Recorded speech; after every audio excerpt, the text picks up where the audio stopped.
Welcome to BPSC maker. दोस्तों आज है 15 जून 2021 और 15 जून 2021 से बिहार करंट अफेयर्स और साथ ही राष्ट्रीय और अंतर्राष्ट्रीय घटनाओं सहित करंट अफेयर्स के जितने भी प्रश्न बनेंगे वो सारे के सारे मैं आपको यहाँ पर इस वीडियो में बताऊंगा। ये वीडियो आपके लिए बीपीएससी सहित Bihar SSC, Bihar SI, ESI, CDPO, Bihar police और वो तमाम परीक्षाएं जो खास करके बिहार में आयोजित होती है, तो बिहार के सभी कंपेटिटिव एग्जाम के दृष्टिकोण से महत्वपूर्ण है। अगर आप घर बैठे इन सभी परीक्षाओं की तैयारी में लगे हैं तो आपको बता दूं कि यहाँ से आप अपनी तैयारी को बेहतर कर पाएंगे। इस श्रृंखला के तहत, इस करंट अफेयर्स की श्रृंखला के तहत चैनल पर जितने वीडियो अपलोड हुए हैं सभी को मैंने बिहार करंट अफेयर्स नामक प्लेलिस्ट में अरेंज किया। आप जाइए वहां पे सारे वीडियो को एक साथ देख सकते हैं। और रही बात पीडीएफ की, तो जनवरी, फरवरी, मार्च, अप्रैल और मई, ये पांचों माह की करंट अफेयर्स का पीडीएफ का लिंक इस वीडियो के डिस्क्रिप्शन में है। आप वहां पर जाके इसका पीडीएफ प्राप्त कर सकते हैं। अन्यथा हमारे पेड ग्रुप को भी ज्वाइन करके इसका पीडीएफ को प्राप्त किया जा सकता है। ठीक है, ये ध्यान रखिएगा। अब यहाँ पे पिछले वीडियो में जो मैंने आपसे प्रश्न पूछा था कि हाल ही में 47वें G7 शिखर सम्मेलन 2021 का आयोजन किस देश में किया गया है, तो 47वें G7 शिखर सम्मेलन का आयोजन अभी हाल ही में ब्रिटेन में किया गया है।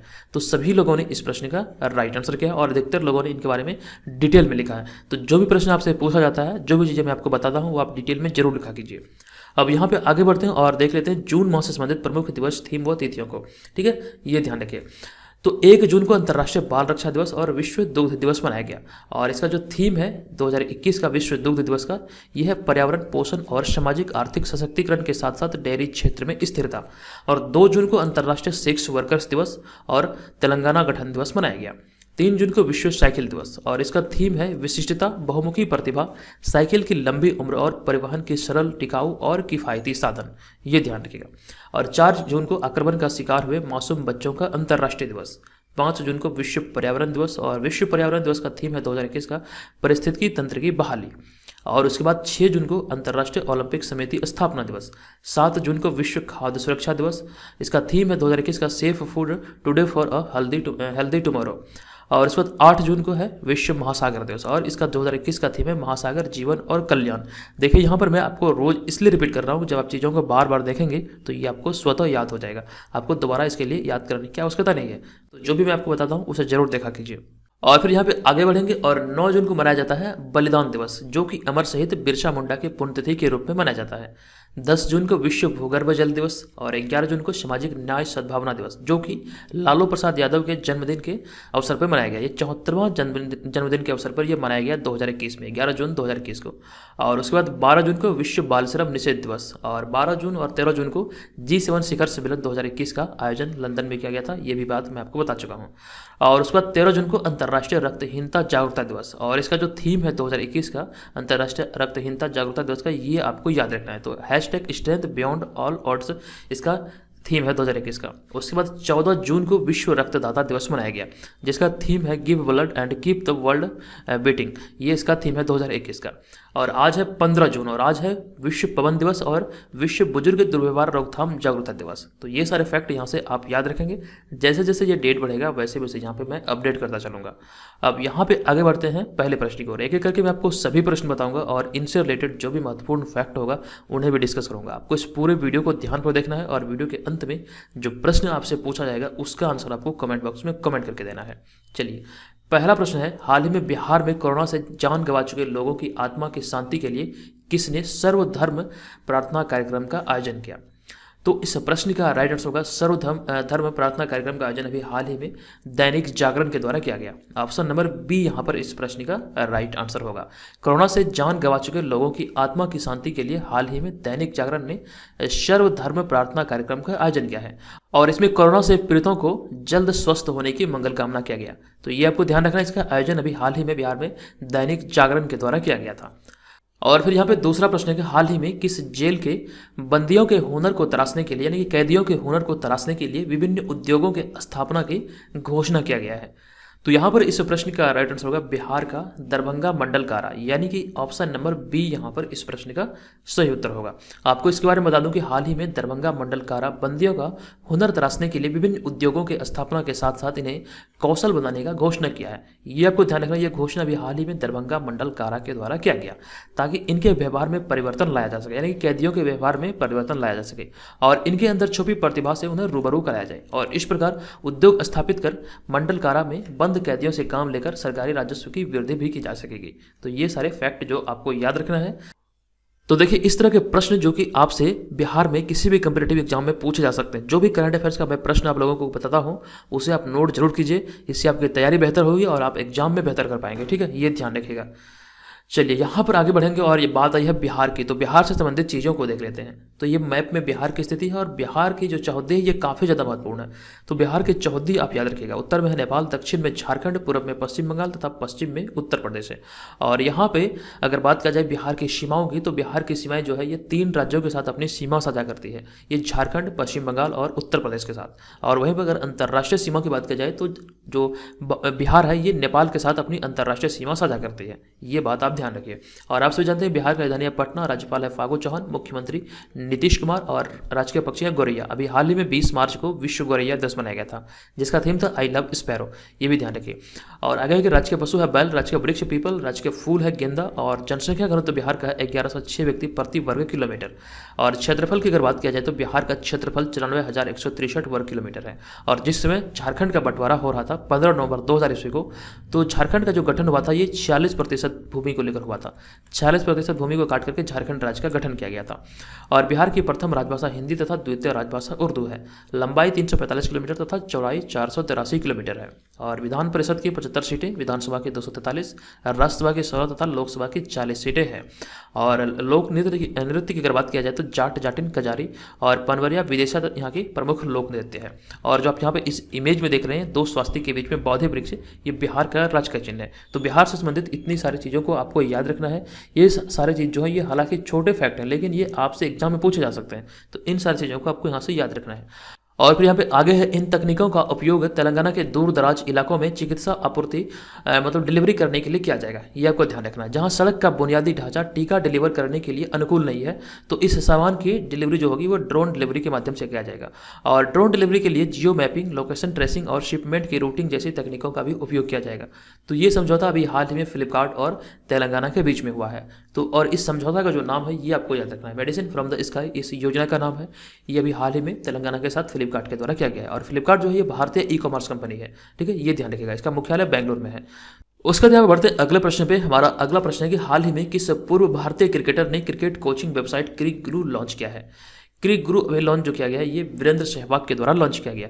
ऑप्शन नंबर डी यहाँ पर इस प्रश्न का राइट आंसर होगा।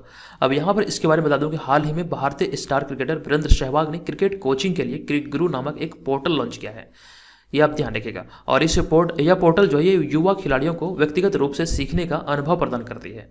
और यह वीरेंद्र सहवाग और बल्लेबाजी कोच संजय बांगर के साथ मिलकर तैयार किया गया है, यानी इन दोनों लोगों ने मतलब इसे तैयार किया है।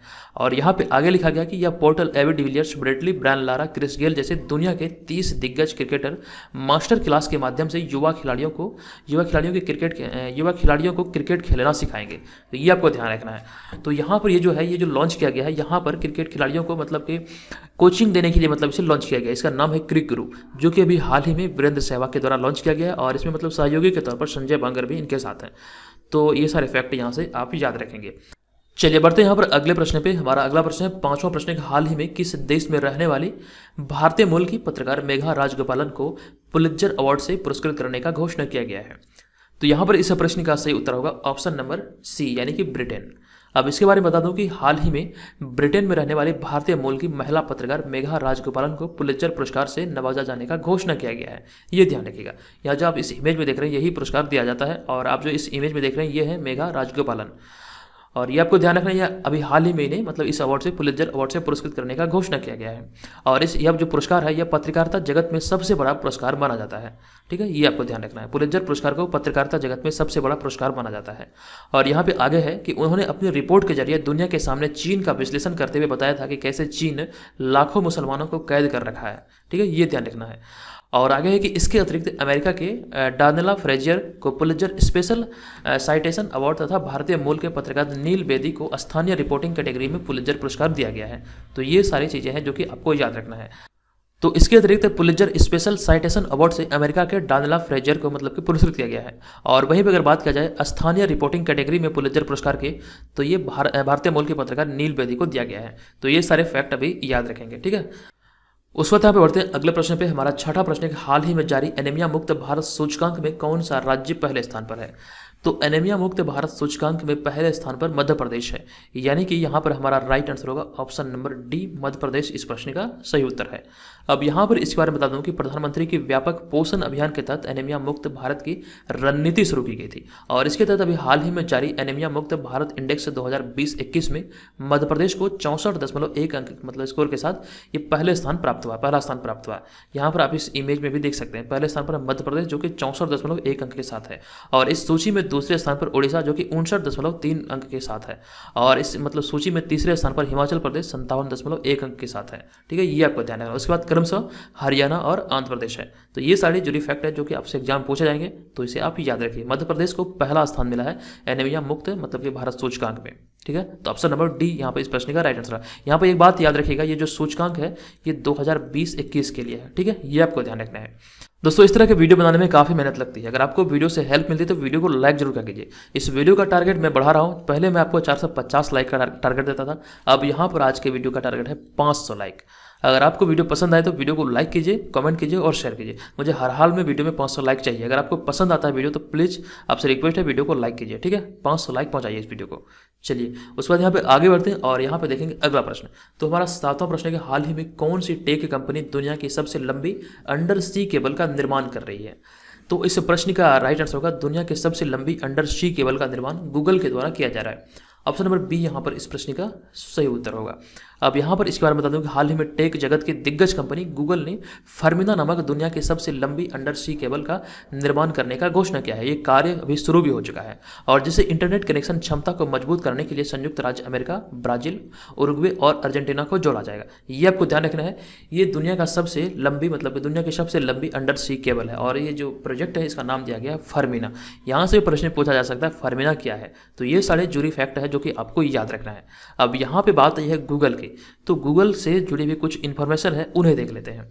तो गूगल का जो स्थापना हुआ था ये अमेरिका में हुआ था। गूगल का स्थापना अमेरिका देश में हुआ था और इसके संस्थापक जो है ये लैरी पेज और सर्गे ब्रिन है जो अमेरिका देश के नागरिक हैं। और इस तरह गूगल एक अमेरिकन कंपनी है और इसका हेडक्वार्टर अमेरिका के कैलिफोर्निया राज्य में स्थित है और वर्तमान में भारत में गूगल के जो CEO है ये है सुंदर पिचाई। तो ये सारे फैक्ट आपको याद रखना है। उसका ध्यान बढ़ते हैं अगले प्रश्न पे। हमारा 8वां प्रश्न है कि हाल ही में किस भारतीय IIT संस्थान ने उष्णकटिबंधीय चक्रवात का शीघ्र पता लगाने के लिए एक तकनीक विकसित किया है? तो इस प्रश्न का सही उत्तर होगा ऑप्शन नंबर बी, यानी कि IIT खड़गपुर के द्वारा ये मतलब तकनीक को विकसित किया गया है। अब यहाँ पर इसके बारे में बता दूं कि हाल ही में भारतीय प्रौद्योगिकी संस्थान खड़गपुर ने प्रारंभिक चक्रवात का शीघ्र पता लगाने के लिए एक तकनीक विकसित किया है जो कि उत्तर हिंद महासागर क्षेत्र में उष्णकटिबंधीय चक्रवातों के विकास या मजबूती का शीघ्र मतलब पता लगाने में मदद करेगा। ये आपको ध्यान रखना, ये जो तकनीक विकसित किया गया है उष्णकटिबंधीय चक्रवात का शीघ्र पता लगाने का, ये IIT खड़गपुर के द्वारा विकसित किया गया है। ऑप्शन नंबर बी यहाँ पर इस प्रश्न का राइट आंसर होगा। उसके बाद यहाँ पे 9वां प्रश्न है कि हाल ही में माईलैब ने किसे अपना ब्रांड एम्बेसडर नियुक्त किया है? तो यहाँ पर इस प्रश्न का सही उत्तर होगा ऑप्शन नंबर बी, यानी कि अक्षय कुमार को भी हाल ही में माईलैब के द्वारा ब्रांड एम्बेसडर नियुक्त किया गया है। अब यहाँ पर इसके बारे में बता दूं कि हाल ही में जैव प्रौद्योगिकी कंपनी माईलैब डिस्कवरी सॉल्यूशन ने अभिनेता अक्षय कुमार को अपना ब्रांड एम्बेसडर नियुक्त किया है। ठीक है, ये आप याद रखिएगा। उसके बाद यहाँ पे है कि अक्षय कुमार इनके उत्पादों के इस्तेमाल और सुरक्षा के बारे में लोगों को जागरूक करने में महत्वपूर्ण भूमिका निभाएंगे। तो ये सारे फैक्ट आपको याद रखना है। अभी हाल ही में अक्षय कुमार को माईलैब का ब्रांड एम्बेसडर बनाया गया है। अब उसके बाद यहाँ बढ़ते हैं अगले प्रश्न पे। हमारा अगला प्रश्न है कि किस राज्य सरकार ने हाल ही में प्राण वायु देवता पेंशन शुरू किया है? तो प्राण वायु देवता पेंशन योजना अभी हाल ही में हरियाणा सरकार के द्वारा शुरू किया गया है। ऑप्शन नंबर बी यहाँ पे इस प्रश्न का राइट आंसर हो जाएगा। अब यहाँ पर इसके बारे में बता दूं कि हाल ही में हरियाणा के मुख्यमंत्री मनोहर लाल खट्टर सरकार ने करनाल जिले में 80 एकड़ ऑक्सी वन बनाने का मतलब कि घोषणा किया है। 80 एकड़ भूमि पर ऑक्सी वन बनाने का घोषणा किया है और ऑक्सी वन में 10 प्रकार के वन शामिल होंगे और इस योजना के तहत 75 वर्ष से ऊपर के वृक्षों के रखरखाव के लिए प्राण वायु देवता के नाम पर 2500 रुपये की पेंशन राशि प्रदान की जाएगी, जो कि यह हर साल बढ़ेगी। तो ये आपको ध्यान रखना है। ये अभी हाल ही में प्राण वायु देवता पेंशन योजना हरियाणा के द्वारा मतलब कि लॉन्च किया गया है, शुरू किया गया है। ऑप्शन नंबर बी यहाँ पर इस प्रश्न का राइट आंसर होगा। अब यहाँ पे बात आई है हरियाणा की, तो हरियाणा से जुड़ी जानकारी को देख लेते हैं। यहाँ पर आप देख सकते हैं मैप में हरियाणा है और हरियाणा भारत का मतलब कि एक राज्य है, उत्तर भारत का एक राज्य है और इसकी सीमाएं उत्तर में पंजाब, हिमाचल प्रदेश और दक्षिण पश्चिम में राजस्थान से जुड़ी हुई है। और प्राचीन काल में यह राज्य वैदिक सभ्यता और सिंधु घाटी सभ्यता का मुख्य निवास स्थान रहा था और यह भारत के अमीर राज्यों में से एक है और यहाँ पे प्रति व्यक्ति आय के आधार पर अगर बात किया जाए तो यह देश का मतलब कि दूसरा सबसे धनी राज्य है। और इसके अतिरिक्त भारत में सबसे अधिक ग्रामीण करोड़पति जो है ये इसी राज्य में यानी कि हरियाणा में है। तो ये सारे फैक्ट आप याद रखेंगे। ये भारत का दूसरा सबसे अधिक धनी राज्य है। और अगर प्रथम राज्य की मतलब बात किया जाए, जो प्रथम राज्य सबसे धनी वो है महाराष्ट्र। ये भी बात आप याद रखिए। उसके बाद यहाँ पे बात करते हैं इसकी राजधानी की। तो भारत मतलब कि हरियाणा की जो राजधानी है ये चंडीगढ़ है। और इसका जो गठन हुआ था ये 1 नवंबर 1966 को हुआ था। और हरियाणा का सबसे बड़ा शहर है फरीदाबाद। और हरियाणा राज्य का जो क्षेत्रफल है यह है 44,212 वर्ग किलोमीटर। और यहाँ पे 22 जिले हैं। अभी राज्यपाल हैं वर्तमान में सत्यदेव नारायण आर्य और मुख्यमंत्री हैं मनोहर लाल खट्टर। तो ये सारे फैक्ट आप याद रखिए। और फिर यहाँ पे बढ़ते हैं अगले प्रश्न पे। हमारा 11वां प्रश्न है कि इंडियन ग्रांड प्रिक्स 4 की मेजबानी हाल ही में कौन करेगा। तो इसकी मेजबानी हाल ही में पटियाला पंजाब के द्वारा किया जाएगा। ऑप्शन नंबर बी यहाँ पे इस प्रश्न का सही उत्तर होगा। अब यहाँ पर इस बारे में बता दो कि हाल ही के घोषणा के अनुसार भारतीय एथलेटिक्स महासंघ यानी कि AFI इंडियन ग्रांड प्रिक्स 4 का आयोजन 21 जून 2021 को राष्ट्रीय खेल संस्थान पटियाला पंजाब में किया जाएगा। अभी हाल ही में ये घोषणा किया गया। और इसके अतिरिक्त फिर 25 जून 2021 से यहीं पर राष्ट्रीय अंतर्राज्य एथलेटिक्स चैंपियनशिप का भी आयोजन किया जाएगा। तो ये सारे फैक्ट आपको याद रखना है। और यहाँ पे बात आई AFI की यानी कि भारतीय एथलेटिक्स महासंघ। और इसका जो स्थापना हुआ था ये 1946 में हुआ था। इसका मुख्यालय है नई दिल्ली में। और अगर इससे अध्यक्ष की बात किया जाए तो इसका जो अध्यक्ष है ये आदिले शुमारी वाला इसका अध्यक्ष है, आदिले शुमारी वाला। ये सारे फैक्ट यहाँ से आप याद रखिए। ये अभी हाल ही में पटियाला पंजाब में किए जाने का घोषणा किया गया है, जो कि 21 जून से मतलब ये स्टार्ट होगा। जब ये स्टार्ट होगा तो ये सारी चीज़ें मैं ऑलरेडी वहाँ पे फिर बताऊंगा आपको, ठीक है, ये ध्यान रखिएगा। चलिए अब बढ़ते हैं आज के इस वीडियो के प्रश्न की ओर। आज के इस वीडियो का प्रश्न है कि हाल ही में बिहार सरकार द्वारा की गई घोषणा के अनुसार बिहार के कितने जिलों को मिलाकर जैविक कॉरिडोर बनाया गया है। इस प्रश्न के बारे में कंप्लीट इन्फॉर्मेशन मैंने आपको पिछले वीडियो में दिया था। अगर आपने पिछले वीडियो को ध्यानपूर्वक देखा होगा तो इसका आंसर आपको याद होगा। इसका आंसर क्या है कृपया कमेंट बॉक्स में कमेंट करके बताइए। आप चाहें तो इसके बारे में डिटेल में भी लिख सकते हैं। जब आप किसी चीज़ को डिटेल में लिखते हैं तो आपको लंबे समय तक के लिए याद होता है, आपके दिमाग पर असर पड़ता है, आप चीज़ों को याद कर करके लिखते हैं। तो इससे ये होता है कि आप मतलब चीज़ों को बेहतर तरीके से समझते हैं और ये आपको अधिक दिनों तक याद रहता है। तो इसका आंसर आप कमेंट बॉक्स में कमेंट करके बताइए। अब यहाँ पे आगे बढ़ते हैं और आपको बता दूं कि इस चैनल के माध्यम से भी हाल ही में एक ई-बुक लॉन्च किया गया। आप यहाँ पे देख सकते हैं ये विगत 28 वर्षों से बिहार में जितनी परीक्षाएं आयोजित हुई है उसके प्रश्नों को इसमें सम्मिलित किया गया है। ये हिंदी और अंग्रेजी दोनों भाषा में है और इसमें 2500 से अधिक प्रश्नों का संग्रह किया गया है, जो आपके किसी भी कंपीटेटिव एग्जाम के दृष्टिकोण से महत्वपूर्ण है। अगर आप घर बैठे बिहार में किसी भी कंपीटेटिव एग्जाम की तैयारी में लगे हैं तो इसे परचेज कीजिए। इससे आपकी तैयारी बेहतर हो जाएगी, क्योंकि प्रीवियस क्वेश्चन से ही आपको एग्जाम की रूपरेखा समझ में आती है, ठीक है, ये ध्यान रखिएगा। इसका जो कीमत है ये 100 रुपया है। इस तरह का PDF आपको जल्दी नहीं मिलेगा, ये बहुत मेहनत के बाद तैयार किया गया है, तो इसका लाभ जरूर उठाइए, ठीक है, ये ध्यान रखिए। अब उस पर यहाँ बढ़ते हैं आगे और आपको पेड ग्रुप के बारे में बता दूं। तो यहाँ पर आपको जितनी चीज़ें लिखी हुई दिख रही है ये सारे आपको यहाँ पर पेड ग्रुप में प्रोवाइड किया जाएगा। पेड ग्रुप में आपको क्या करना है, पेड ग्रुप से ज्वाइन करने के लिए इस व्हाट्सअप नंबर पे आपको pre21 लिख के मैसेज करना है, जहाँ पर आपको मतलब कि सारी डिटेल जाएगी, आपको डेमो PDF जाएगा। उसके बाद आपको देखना है कि मतलब इसे आपको ज्वाइन करना या फिर नहीं। तो इसका जो फी है ये 399 रुपये है। ये 1 वर्ष की वैलिडिटी के साथ है और ये सारी चीज़ें आप यहाँ से एक्सेस कर पाएंगे। तो दोस्तों आज के इस वीडियो में इतना ही। मिलेंगे नेक्स्ट वीडियो में। ये वीडियो कैसा लगा कि कमेंट करके जरूर बताइएगा। चलिए धन्यवाद, जय हिंद।